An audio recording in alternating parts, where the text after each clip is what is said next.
It's 5 o'clock. This is 7 News.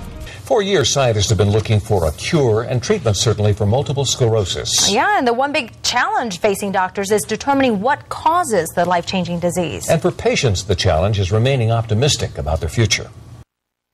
If you didn't know I had MS, if you called me on the telephone, you would never know it.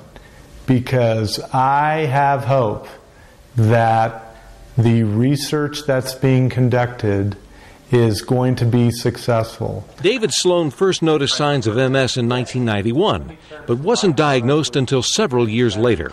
Since then, he has lost the ability to do everyday tasks. I think not being able to dress myself is probably a big one. I think not being able to bathe myself is another.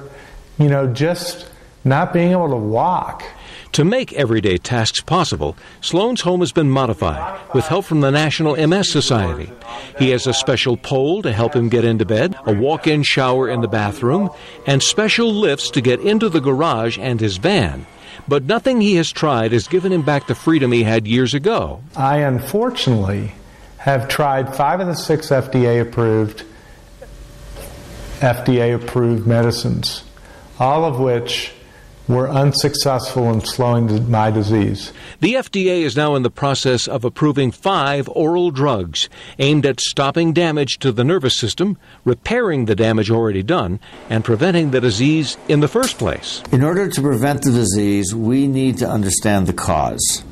And we know that there's a genetic predisposition. We know that there is evidence for environmental triggers.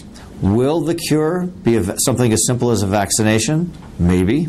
Many MS patients are holding out hope that a medication will be found that will help them get back their independence. I know, and I say this with all the belief in the world, I know I'm going to walk again. It's not if, it's when. Good for you. This weekend, there's a big fundraiser for MS, the MS Bike Race. You can learn more about that on thedenverchannel.com. You just look for the MS icon on the left-hand side of the screen.